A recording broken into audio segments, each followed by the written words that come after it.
When 74-year-old Eleanor Martinez was thrown out of her son's house during her granddaughter's birthday party, she walked away with a suitcase and a secret that would change everything. $2.8 million hidden in her worn leather purse. But what her ungrateful son Miguel didn't know was that his mother's revenge wouldn't come from lawyers or anger. It would come from something far more powerful that would leave him begging for forgiveness at her feet. This is the story of a woman who lost her family but found her purpose, who chose transformation over destruction, and whose quiet dignity built an empire that would make her son realize the most devastating truth of all. Sometimes the people we throw away are the ones we need the most. If you've ever felt betrayed by family, if you've ever wondered whether love really conquers pride, then you need to watch this story until the very end, because Eleanor's journey will restore your faith in the power of forgiveness and show you that the greatest victories come not from revenge, but from grace. Hit that like button if you believe in second chances. Drop a comment telling us about a time when someone underestimated you, and subscribe because stories like this remind us that miracles happen when we choose love over bitterness. When 74-year-old Eleanor Martinez got thrown out of her own home by her son during her granddaughter's birthday party, she had no idea that the secret in her purse would change everything. The Phoenix sun was merciless that Saturday afternoon, beating down on the Martinez family's modest stucco house, where pink balloons danced in the desert breeze. Inside, 8-year-old Sophia's laughter should have been the only sound that mattered, but instead angry voices were rising from the kitchen, threatening to shatter what was supposed to be a perfect day. Eleanor had been dreading this moment for 3 months, ever since she'd quietly hung up her apron at Rosa's diner for the last time. Her arthritis had gotten so bad that carrying plates felt like holding fire, but she was too proud to admit that her body was failing her. She'd told her family she was just taking a little break from work, that she needed to rest. What she didn't tell them was that she'd been using her tiny savings to secretly help with groceries and utilities, pretending the money came from her job. Now those savings were gone, and the truth was about to explode. Miguel, her 45-year-old son, stood in the kitchen doorway with his work boots still dusty from the construction site, his face twisted with a disappointment that cut deeper than any blade. His wife Jessica hovered behind him like a storm cloud, her arms crossed and her mouth set in that bitter line Eleanor had learned to fear. The birthday cake sat forgotten on the counter, vanilla frosting starting to melt in the heat, while Sophia's friends played outside, completely unaware that their perfect party was about to become a nightmare. 3 months, Ma? Miguel's voice cracked with exhaustion and frustration. 3 months you've been lying to us, eating our food, sitting here all day, doing nothing while we're breaking our backs just to keep this place?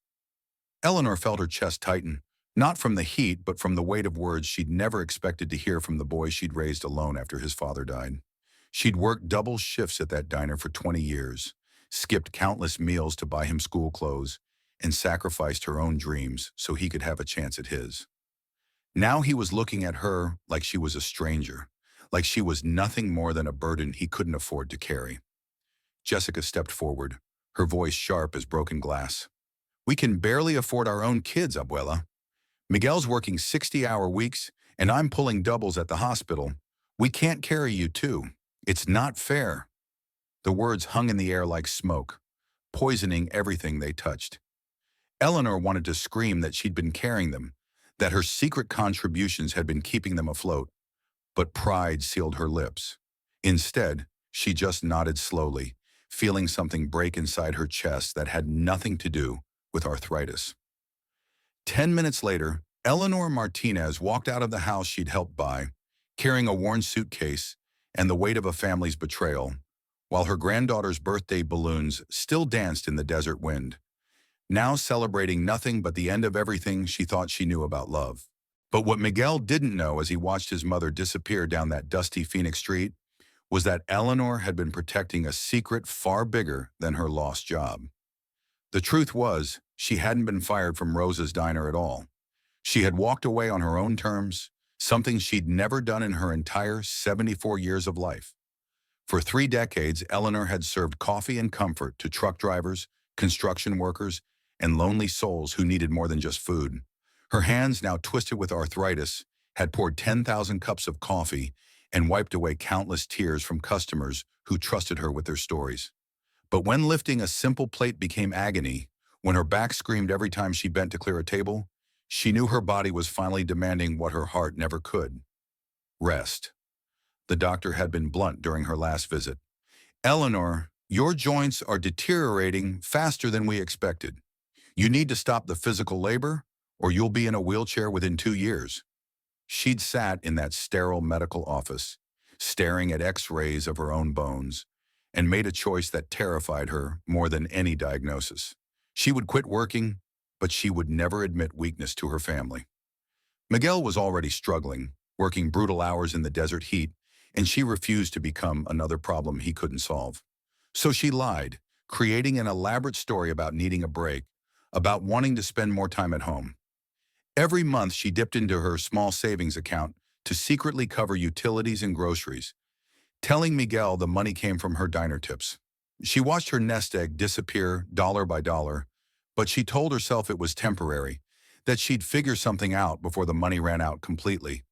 What Eleanor's family had never known, what she'd kept buried for 25 years like a time capsule of hope, was the story of Roberto's final gift. When her husband died in that horrific factory accident in 1999, the legal settlement was modest, barely enough to cover funeral expenses and a few months of survival. But buried deep in the paperwork, almost as an afterthought, was a deed to 40 acres of Nevada desert land that had belonged to Roberto's grandfather. The lawyer had barely glanced at it when he handed her the documents. "It's just scrubland," he'd said dismissively. "Nothing but cactus and rocks. Honestly, Mrs. Martinez, it's probably not worth the taxes you'll have to pay on it." Everyone told her to sell it immediately. Her sister Carmen called it Roberto's last mistake and begged Eleanor to get rid of the financial burden.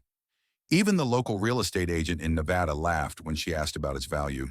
"Lady, you couldn't give that land away," he chuckled. "It's 40 miles from nowhere, no water rights, no road access.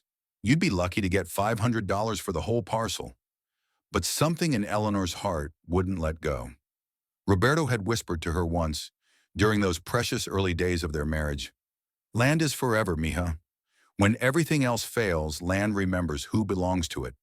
So she held on, year after year, scraping together $400 every January to pay the property taxes, even when it meant choosing between groceries and keeping that worthless patch of desert that connected her to the man she'd lost too soon.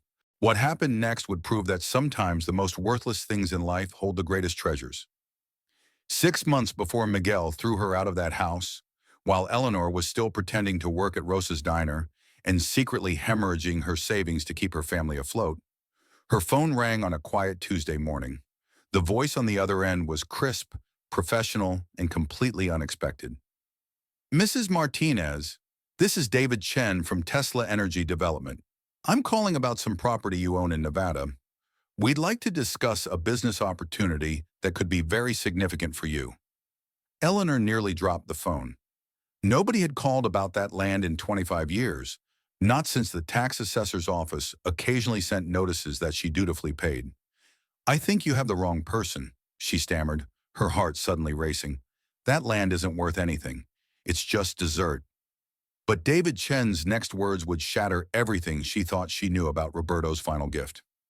"Mrs. Martinez, your 40 acres sit directly in the path of the largest solar energy development project in Nevada's history. We've been quietly acquiring land rights in this area for 3 years, and your property is the final piece we need to complete a $2 billion renewable energy facility."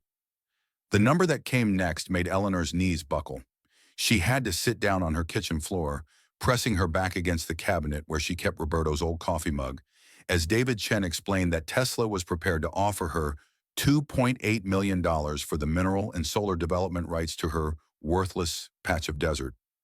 The land that real estate agents had laughed at, that her family had begged her to sell, that had cost her $400 every year in taxes she could barely afford, was now worth more money than she had ever dreamed of seeing in 10 lifetimes.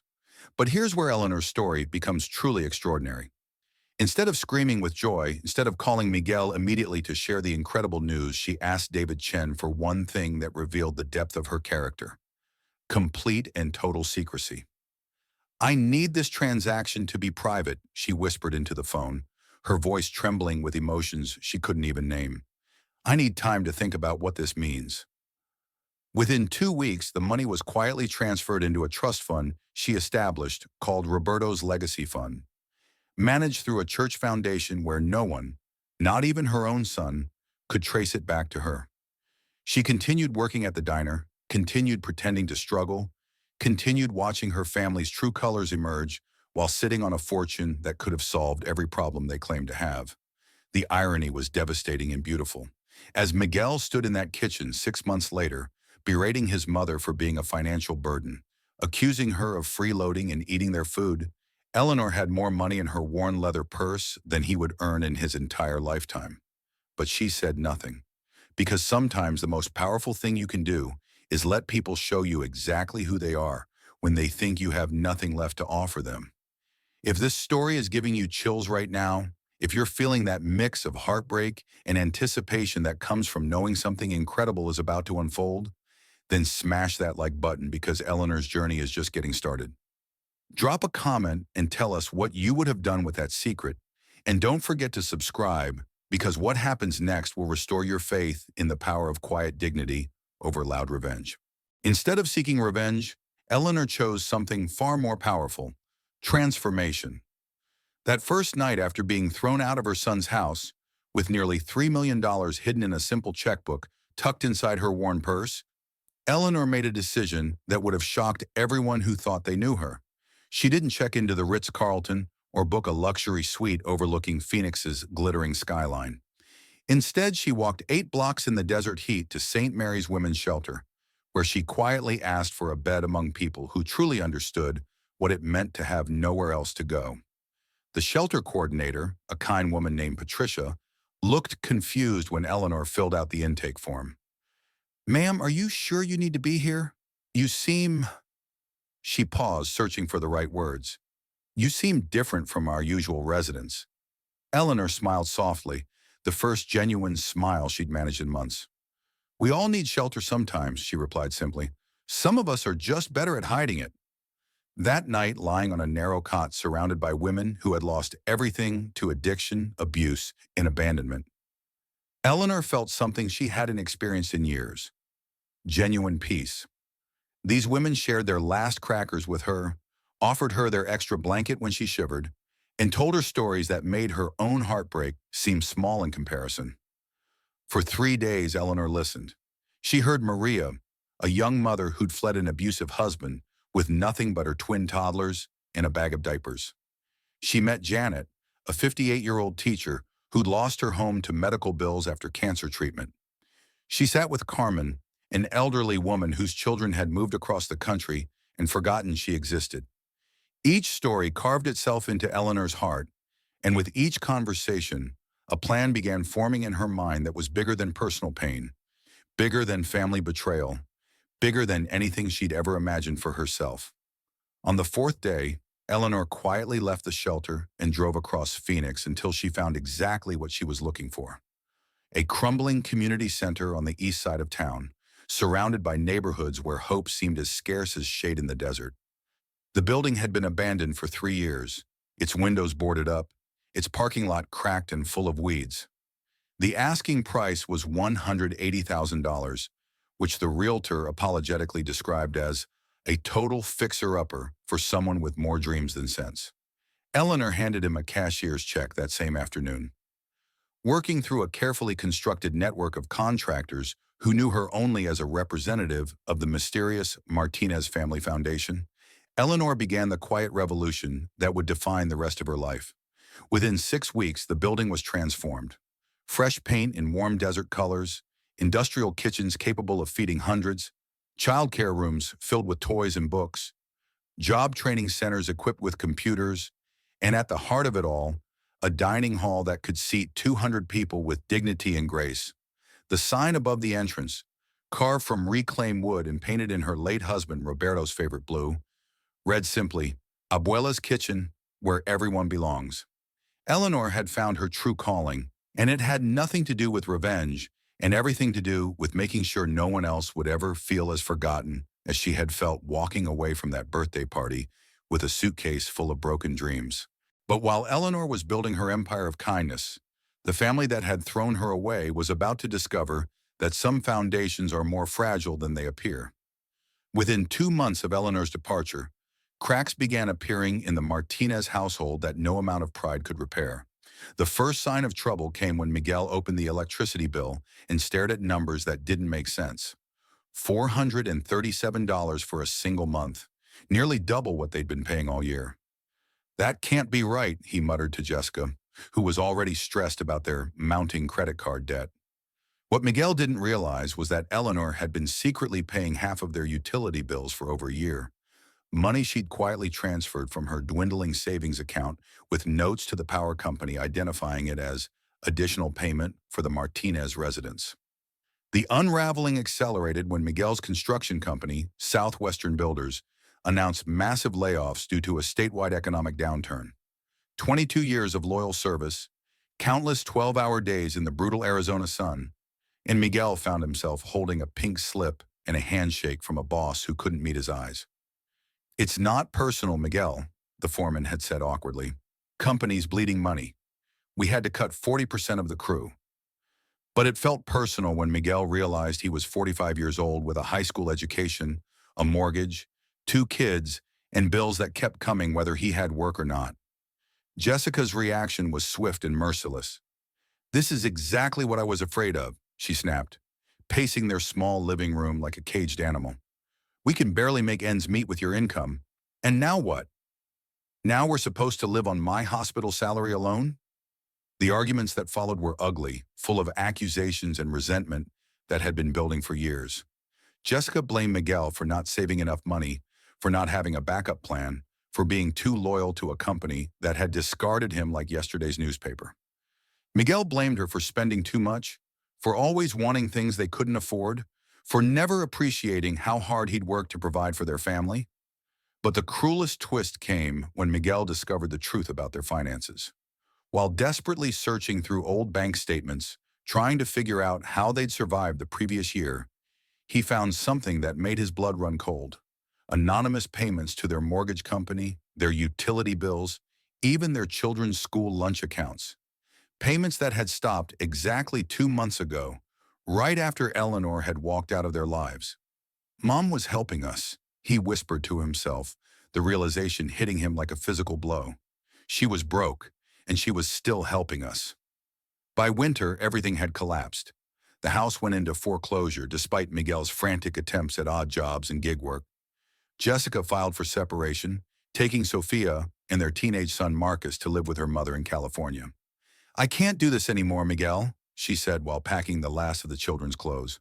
"I can't watch our family fall apart because of your pride." The divorce papers came 3 weeks later, along with a custody agreement that gave Miguel supervised visits twice a month. He found himself sleeping in his pickup truck outside construction sites, searching for day labor while living on fast food and the crushing weight of knowing that he'd destroyed everything that mattered most, starting with the one person who had loved him unconditionally. Just when Miguel thought he had lost everything forever, fate delivered him to the one place where miracles still happened. It was a freezing Tuesday morning in January when Miguel found himself standing outside the Phoenix Public Library, his hands numb from sleeping in his truck again, desperately searching the community bulletin board for any kind of work that might help him afford a real meal. His reflection in the library's glass doors showed a man he barely recognized, unshaven, hollow-eyed, wearing the same clothes for the 4th day in a row. He'd applied for 17 jobs in the past month and heard nothing but silence. His children hadn't returned his calls in 3 weeks, and the supervised visitation program required him to have stable housing before he could see Sophia and Marcus again. That's when he saw it, a crisp, professionally printed flyer tucked between advertisements for used furniture and apartment rentals. The paper was thick, expensive, completely out of place among the desperate handwritten notes surrounding it. But it wasn't the quality of the printing that made Miguel's breath catch in his throat. It was the name printed in elegant script across the top. Abuela's Kitchen, community meals, shelter, and support for families in need.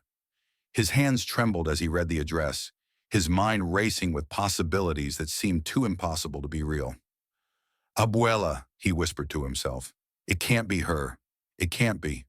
But something deeper than logic pulled him across town that same afternoon, hope and terror warring in his chest as he walked through neighborhoods he'd once built houses in, past families who still had what he'd thrown away. When he finally reached the address, Miguel stopped dead in his tracks. The building before him was nothing like the abandoned shell he'd expected. Fresh desert sunrise paint covered walls that gleamed in the afternoon sun. Mature sunflowers lined the walkway, their faces turned toward the sky like prayers made visible. Children's laughter drifted from somewhere inside, mixed with the smell of fresh bread and something that reminded him of Sunday mornings when he was young and the world still made sense. Above the entrance, carved in beautiful wood and painted in a blue that made his heart ache with recognition, was a sign that said simply, "Where everyone belongs." Through the large windows, Miguel could see families eating together, volunteers moving gracefully between tables, and a sense of peace that felt like something from a dream he'd forgotten he used to have.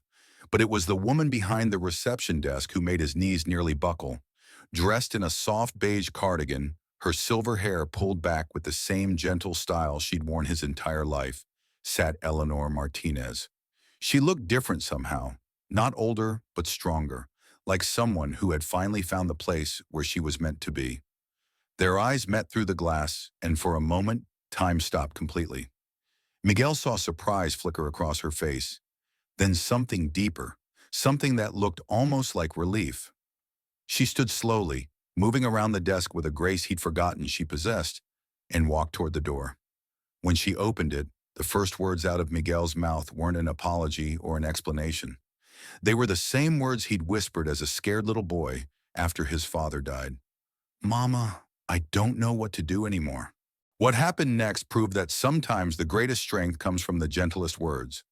Eleanor didn't lecture Miguel or demand explanations. She simply said, "Come inside, mijo. You look hungry," and led him to a quiet corner table where the afternoon light streamed through windows that sparkled with hope instead of judgment.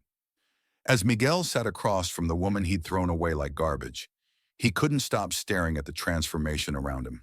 Families filled every table, not with the desperate silence of poverty, but with the warm conversation of people who'd found dignity again.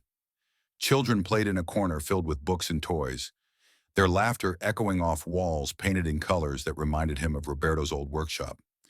Volunteers moved between the tables with the grace of people who'd discovered their purpose. And at the center of it all was his mother, not as a victim or a burden, but as the architect of something magnificent. "This place," Miguel whispered, his voice breaking with emotions he couldn't name. "Mama, this is all yours." Eleanor nodded quietly, her hands folded in front of her, like she was praying for the right words. "I thought when you left, I thought you had nothing." She smiled then, the same patient smile she'd given him when he was 7 years old, and couldn't understand why his father wasn't coming home anymore. "I had peace, mijo, and sometimes that's everything." The weight of those words hit Miguel like a physical blow. While he'd been measuring worth in paychecks and mortgage payments, his mother had been building an empire of second chances with money she'd kept secret, not out of greed, but out of wisdom. Miguel's hands gripped the warm mug Eleanor had placed in front of him, steam rising like prayers he didn't know how to form. "Why didn't you tell me about the money? Why didn't you say you could help us?" Eleanor's eyes held compassion instead of anger, which somehow made Miguel's shame cut even deeper. "Would it have changed anything, mijo? Would you have loved me more if you knew I was rich, or would you have just seen me as useful again?" The question hung in the air between them, unanswered because they both knew the truth. Miguel had thrown her out not because she was poor, but because he'd forgotten who she really was beneath the roles he'd assigned her. "I was testing all of you," Eleanor continued gently. "I wanted to see who would stay close when I had nothing to offer but myself. That's how I learned who to build this place for. The people who come here, they don't want my money. They want hope, respect, a place where their children can laugh while they figure out their next step. I didn't want to be rich, Miguel. I wanted to be useful in a way that mattered." Miguel felt tears he'd been holding back for months finally break free. "I was awful to you, Mama. You trusted me with everything, and I threw you out like you were nothing.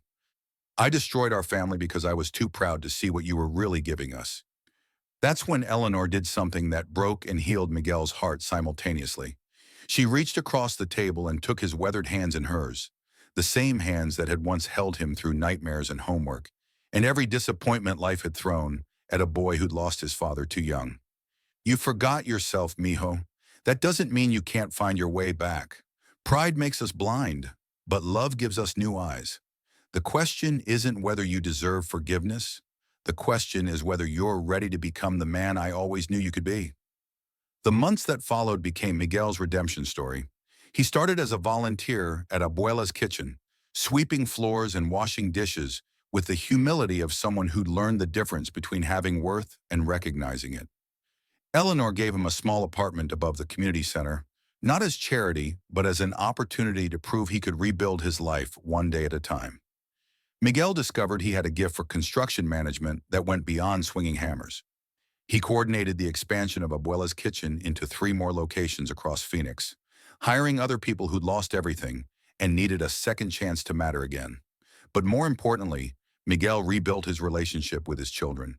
When Jessica saw the man her ex-husband was becoming, when she watched him dedicate his life to serving others instead of serving his own ego, she allowed Sophia and Marcus to spend summers in Phoenix. The kids didn't just visit their father, they fell in love with their grandmother's mission. Sophia, now 13, started a reading program for younger children, while Marcus, 16, learned carpentry skills that Miguel taught him while they built playgrounds for other families' children. 5 years after that devastating birthday party, Eleanor passed peacefully in her sleep at the age of 79, surrounded not by wealth or possessions, but by hundreds of people whose lives she'd changed simply by refusing to let rejection turn her heart bitter. Her funeral filled the largest church in Phoenix, with standing room only for people who came to honor a woman who'd built an empire of kindness from the ashes of betrayal. No fancy caskets or hired mourners, just story after story of lives touched by someone who'd chosen love over revenge. Miguel stood at the podium holding his mother's worn apron, the same one she'd worn at Rosa's diner for 30 years, and said words that would be remembered long after the service ended. My mother walked out of our house with a suitcase and a secret fortune, but what she really carried with her was something more valuable than money. The wisdom to know that the doors that close behind you can't match the ones you choose to open for others. She didn't just feed people, she forgave them. She didn't just build a business, she built a legacy that proves love is always stronger than pride. Today, Abuela's Kitchen operates in 12 locations across Arizona, serving over 10,000 meals every month to families who need more than food. They need hope. And Miguel, once lost in his own bitterness and pride, has become the man his mother always believed he could be. All because the woman he cast out chose transformation over revenge, forgiveness over fury, and love over everything else that might have been easier but would never have been as powerful. Eleanor Martinez's story isn't just about a grandmother with a secret fortune. It's about the choices we make when the people we love most show us who they really are. In a world where family betrayal cuts deeper than any stranger's cruelty, Eleanor faced a choice that defines character. She could use her wealth to punish those who threw her away, or she could transform her pain into purpose. What makes this story extraordinary isn't the $2.8 million hidden in her purse. It's the wisdom to understand that true revenge isn't about destroying your enemies. It's about becoming so magnificent that their absence becomes irrelevant. From my own experience watching families torn apart by pride and financial pressure, I've learned that the people who hurt us most are often the ones carrying the heaviest burdens themselves. Miguel's cruelty came from fear, desperation, and the crushing weight of a man who felt like he was failing everyone he loved. But Eleanor saw through his anger to the scared little boy who lost his father too young, and that perspective saved them both. She could have used her fortune to prove him wrong, but instead she used her pain to prove love right. The comprehensive lesson here transforms how we view betrayal itself.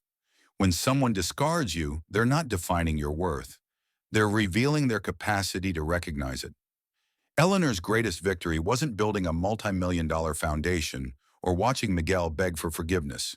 Her triumph was discovering that the person she became after losing everything was more powerful than the person she was when she had it all.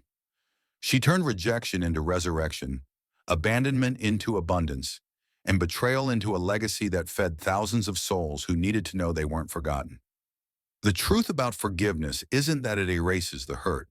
It's that it transforms you into someone too strong to carry grudges and too wise to waste time on people who can't see your value.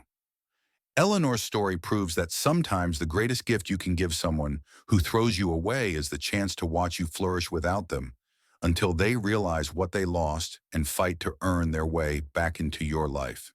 But here's what moves me most about Eleanor's journey.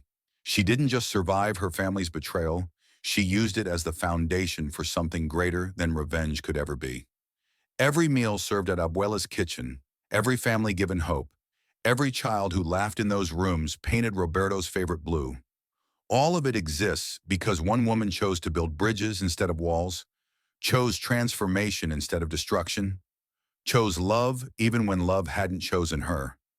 If Eleanor's story stirred something in your heart, if it reminded you that your worth isn't determined by who recognizes it, then show us by hitting that like button because stories of triumph over betrayal deserve to be shared. Drop a comment and tell us about a time when someone's rejection became your redirection. We read every single one, and your stories inspire the content we create. And if you believe in the power of choosing grace over grudges, love over revenge, and transformation over bitterness, then subscribe to our channel because we're building a community of people who know that the greatest victories come not from tearing others down, but from rising so high that their opinions become irrelevant. Your next story of hope is just one click away.